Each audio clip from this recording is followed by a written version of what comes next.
welcome back to our last week in the series on the big questions. If you have not checked out the video on our YouTube channel, the questions that you guys asked in that jar on the very first week, all those are up on a video on our YouTube channel, so feel free to check that out. Or if you missed any of these weeks, check it out as well. I feel like these are really good topics to cover and questions you should have answers for as high schoolers. So before we get into this week, I'm just going to tell you right off the bat, the final question, the big question that everybody asks that you should have an answer for is, what is my purpose? What am I going to do with my life? And when you were asked as a kid, what do you want to be when you grow up? What was your answer? Turn to the person next to you and tell them what your answer would have been as like a little kid.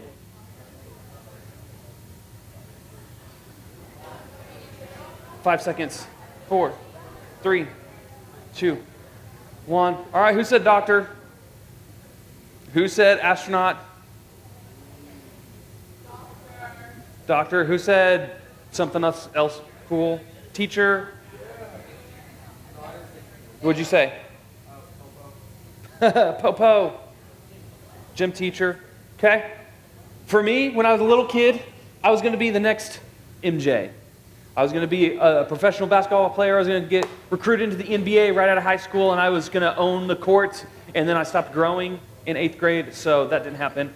And then when I got to like middle school, my dream was more like, I'm going to be a filmmaker. I'm going to go and make the biggest, bestest movies ever. And I'm going to make Star Wars films. That's what I was going to do when I was in middle school. And then I got to high school, and I got a little more realistic about what I wanted and my goals, and I wanted to be a rock star.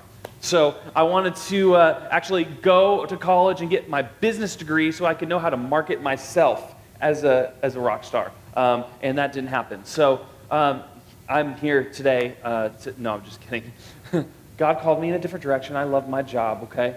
And so, but the question that we were asking constantly, and that you guys specifically are trying to figure out, is what am I going to do with my life? Right? And that's stressful for a lot of reasons. Maybe there's things like that we have so much that we're interested in that it's really hard to just narrow it down and niche down on what it is. Do you guys say niche or niche? Fight. It's niche, okay? That's why it has an E at the end of it. Anyway, you got to niche down. Choose your niche. It's the genre. It's specific. So, okay, so like you're going to be a YouTuber, find your niche. Are you going to be a political YouTuber, a current events YouTuber? Are you going to be a makeup YouTuber? Are you going to be, I don't know. You get what I'm saying. Niche down. So maybe you have so many interests, you can't possibly niche down. I'm going to just say that word over and over and over again. You just can't decide on what you want to do. So you got too many interests, so maybe that's difficult. That's a reason that we don't. Maybe this question of what am I going to do with my life is stressful. Maybe there's so many things we're interested in, or maybe nothing seems really interesting so interesting that we want to make our whole lives about that thing, right? Like everything's interesting to a certain extent, but not so interesting. I want everything in my life to revolve around that. Maybe we're not thinking about the future. Maybe we just, we've got so much going on right now. High school's busy, guys. How many of you guys are busier than you would like to be? High school's tough, and it's busy. And so you're not even thinking about the future. You're thinking about that history test you got tomorrow that you haven't studied for. You're welcome for the reminder, those of you who forgot. And maybe a reason is we feel the pressure to figure it out because everybody else around us has a plan. How many of you guys, you're around that person in science class, and they're like, I'm going to be a biomedical engineer of... I lost. No, I got nothing. I'm not in science. So, but maybe they know what they want to do, and you're like, I don't want that. So maybe you're around other people that do, and that adds pressure. Or maybe we just don't have the energy to think about the future because there's just so many problems right now. There's too many things that demand my attention. There's too many things I have to worry about and fix right now. I don't have the luxury to figure out what I want to do with the rest of my life right now because I'm in survival mode. Right? There's so many reasons that this question is stressful. What am I going to do with my life? Right? But ultimately, when we put this in like a church perspective, we're thinking, what plan does God have for me? Right? That's the big question that Christians, that's the way they phrase this idea of purpose is, what's God's plan for my life? How many of you guys, let's be honest, we wondered, what does God have in store for my life? You hear about people who, the Billy Grahams who just reach millions of people, and you're like, what's God going to do with my life, right? I can't live up to that. And maybe that causes more stress, and then that's another reason you don't think of it. Or maybe it's just you're passionate about kingdom work. If you've been to CIY and they talk about kingdom work all the time, then you're like, I want to make my life about kingdom work, but how? And so this question again becomes stressful. And when you look at all the different things that are out there and all the things that you could do or could not do, there's always other people that are doing it and are probably better than you. There's always going to be reason for us to have insecurities, for us to have doubts. And so sometimes the question we ask when we're trying to figure out what I'm going to do with my life is, what difference can I make? And if we're honest, if I'm honest, this is what stops me most of the time from doing anything. Whether it's, learning something new or getting involved in something or whatever it is, but it's asking, what difference can I possibly make, right? If you've known me for a long period of time, and Chelsea can tell you I say this a lot, I'm a jack of all trades and a master of none. And so anybody else with me there, you're good at a lot of things, kind of. You can fake your way through a lot of things. But when it comes to being really good at one thing, you're okay, right? And that's kind of how I feel a lot of times. So I feel like, okay, well, there's lots of people who specialize in things, and then they're really good at it, so what difference can I make? I just kind of float around and get by. And it's a critical question, but in order to kind of answer this question and kind of figure out this question of purpose, what am I going to do with my life? What's God's plan for my life? Which, if we're Christians, that's really the way we should be asking this question. Then I want us to look at a passage in the book of Corinthians. So Paul's writing to the church in Corinth, and he says this in his first letter in chapter 3, starting in verse 5. He says, "After all, who is Apollos? Who is Paul? We are only God's servants through whom you believed the good news. Each of us did the work the Lord gave us. I planted the seed in your hearts, and Apollos watered it, but it was God who made it grow. It's not important who does the planting or who does the watering. What's important is that God makes the seed grow. The one who plants and the one who waters work together for the same purpose, and both will be rewarded for their own hard work, for both are God's workers, and you are God's field. You are God's building." So basically, if you don't know who Paul and Apollos were, most of you probably know who Paul is. He wrote most of the New Testament, most of the books that are in there, which are actually letters that Paul is writing to the church in those cities. So he wrote to the church in Philippi for the book of Philippians, Ephesus for Ephesians, Corinth for Corinthians. And he's writing these letters to all these churches, and he often had people traveling with him. He had Silas with him at one point. He has Luke, who walks around and follows him and writes down what we have in the book of Acts. And so that's kind of like a BTS for the rest of the New Testament. We've got all kinds of background information, and a lot of the people that traveled with Paul helped him do his work. Apollos was one of those. So if you think about Apollos and Paul, they were like the influencers of the first century. There was no TikTok, there was no Instagram, there was no YouTube, but there were these traveling missionaries that everybody had heard of, just about. And so they went around, and often we can look at them, and probably what the church in Corinth was struggling with when it came to their identity and their purpose and what difference they could make. They were looking at Paul and Apollos, and Paul's going, "Hey, you're asking who's Apollos, who's Paul?" Like it's kind of like when you look at somebody else who's doing something that you want to do, and you're like, "Oh, what difference can I?" They're just so good at that already, right? Like I could never reach that. I could never reach Billy Graham level. This was Paul and Apollos. And he's just saying, listen, like, Paul used to kill Christians. He used to go after them. He used to not be a very good person. And Apollos, I don't really know his background, but these are both extremely influential people in the early church. But Paul's just saying, hey, listen, we're nothing big. We just followed God's plan one step at a time, and we didn't know the plan other than when to take the next step. See, many of us, we think about God's plan for our lives, and we think like, I'm going to do this and this and this, and you type A people that schedule your whole life, and you know exactly what you're going to do. You're going to be, you're going to have your medical degree by 23 because you're going to go to school and get dual credit in high school, and you're going to work really hard and do nothing else with your life except school while you're in school so you can get ahead, and you got it all mapped out for when everything's going to happen in your life, and you know exactly what you're going to do and in what area you're going to specialize in within what you're going to do. But that's not how God's plan is often revealed to us. Sometimes, very rarely, I hear people say, like, yeah, I felt like God called me this when I was sophomore in high school because at this worship event, I felt like God said this thing and now I'm doing that thing. That's very rare. Most of the time, it's us fumbling and tripping into God's plan. It's like, God, I have all these passions. This is what I'm good at. Use me. And then it feels like God lays down a stepping stone. He's like, here, take that step. Why, God? That doesn't seem to make sense. Okay. You do, and then he lays down another, and then you take that, and he lays down another, and you take that, and then before you know it, you've come to a completely different place. And Paul, who started out killing Christians, who then converted and experienced Jesus, and understanding who God really is, and then found a new belonging within the church, and then stepped on the next stone to then carry that message of the gospel to the rest of the first century church.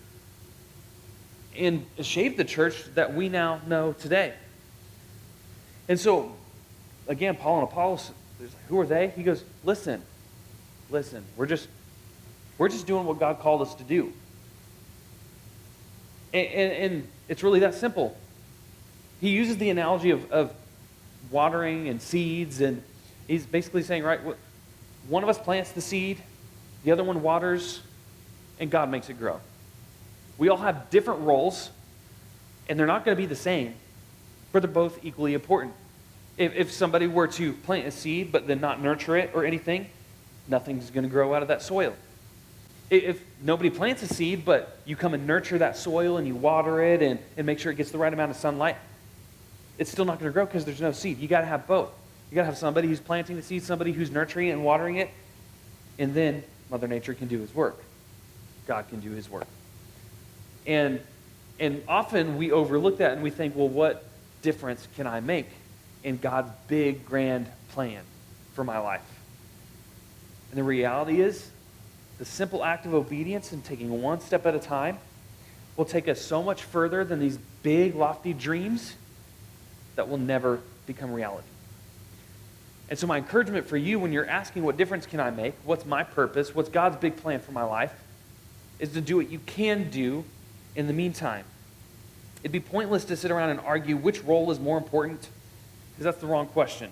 A better question is, did each role accomplish what only it could accomplish?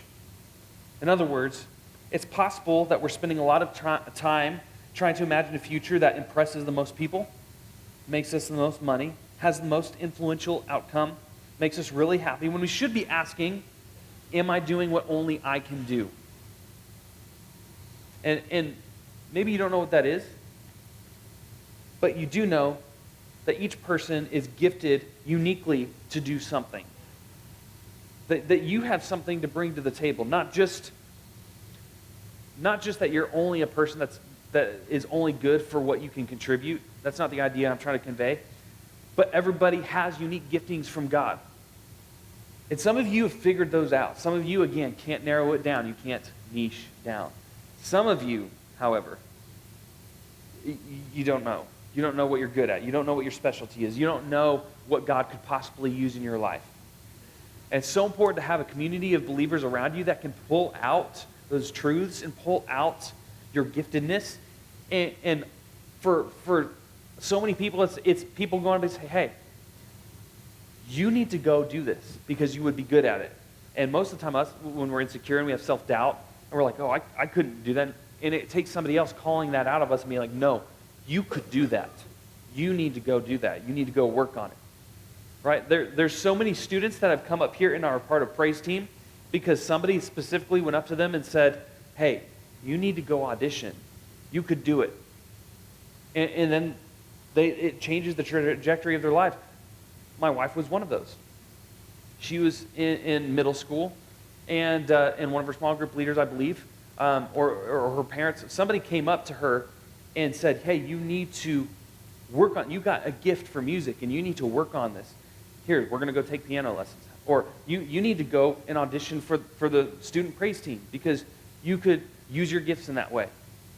And now that's one of her favorite things to do, even as an adult. She's still able to help be a part of what the church is doing when it comes to music and worship. And sometimes it takes people calling that out of us. Some of you, it's not that simple. It's not that shiny, being up on stage. Some of you, it's no. You have an analytical brain, and you see the details everybody else misses. You need to go be a part of that team and make it better. You have a glue about you that will make that function in a way that it wouldn't otherwise function without your giftedness. And part of that's why I push small groups so much, because we got to have people in our lives that can pull out the things that we're good at and can encourage us. So doing what only you can do. Each person is uniquely gifted to do something. Here's the reality. We're not always going to know the grand plan that God has for us, but your part is to be who God created you to be right here and right now with the people that are around you. We don't have just like one purpose to find. We have a bigger purpose to join. I'm going to say that again. We don't just have one purpose to find. We have a bigger purpose to join. To join what's already happening. Our responsibility is to bring what we have and join in with what is already happening. And this is something that can be done every day of your lives. It's not something that you just aspire towards. It's something that you actively do today. It's not just something that you dream about doing one day. It's not just a goal list. It is an everyday step. It is something that you work towards every single day. It's an everyday choice to do the right thing. It's the decision to participate in what God is doing right where you are. So if I were to put it another way, I would say your purpose is not revolving around your job someday. It's not going to revolve around your financial status or your relational status, whether you get married someday or stay single. It's not your parental role, whether you become a biological parent, a step parent, adopted parent, whatever it is, foster parent. That's not what your purpose necessarily revolves around. Those things change. Okay? Those things change over time. There's seasons of life where things become more accentuated. But your overarching purpose is in the everyday things. So think about the things that only you can do. You can have purpose whether you are unemployed or whether you're the CEO. You can have purpose because you are breathing. And God specifically has something unique and has gifted each and every one of you with something that you can do to push his kingdom forward, to push the lies of the enemy away, and to bring hope to a world who doesn't have any, to show love. So if you don't know what your purpose is, then maybe the overarching thing, it's not tied to any of the labels you will or will not wear, but maybe your purpose is more the way you can treat the people around you, maybe the kindness that you can show in the people in your class. Maybe it's in the way you set an example by your hard work. You know that scripture that says, that whatever you do, do it as if you're doing it for the Lord. So maybe it's you show up to practice every day on time, prepared, and you bring your best to the team. Maybe it's helping your family financially by getting a job and helping out where needed. Maybe it's helping someone when you don't really have much time and no one made you do it. Maybe it's showing respect and honor to those who are above you and below you in a way that stands out to what nobody else does. In other words, you could say that your purpose is to love. Your purpose is to love God, love others, love those around you, love those that are difficult to love. And when that's your purpose, and when you start making your life revolve around those things, around the things that God has in store for us, that he's revealed in his word, when you make your life's purpose, here's the thing. There's been lots of research. If you heard Barna Group, Barna Research, there's lots of other things too, but that's just the one I've read most recently. But a lot of the talk about Gen Z and about especially like younger millennials into older Gen Z and younger is that you guys are very cause-based. You can get around a cause. So the idea of coming to church seems stale because church is an institution, it seems. And even millennials, are wary of big institutions and organizations. But when it's centered around a cause, about people, about feeding the hungry, about providing shelter for the homeless, about doing X, Y, or Z, when it's cause-centered, then we're like, oh yeah, I can get behind that. Guess what? The entirety of kingdom work is cause-focused. And the difference that Christians can make in the world around us. Not just to make the world a better place, because that's great and all, but more specifically so that those who don't know our Lord, Creator, and Savior can come to a relationship with Him. And that's what's ultimately going to change your life and the lives of those around you. So, you matter more than you think. When you feel like, what difference could I make? When you feel like, how could I contribute? Or what's God's grand plan for my life? What's my purpose? You matter more than you think, and you matter more in the sense that you can do things right now. It's in the everyday, in the details. It's not in some grand dream that's going to one day happen if you work towards it. It's in the way you live your life right now with the people around you. So we're going to watch a quick video, and that'll wrap up the series on the big questions. You guys will go to your small groups. You got about 25 minutes to spend with your groups. This is about a 5-minute video.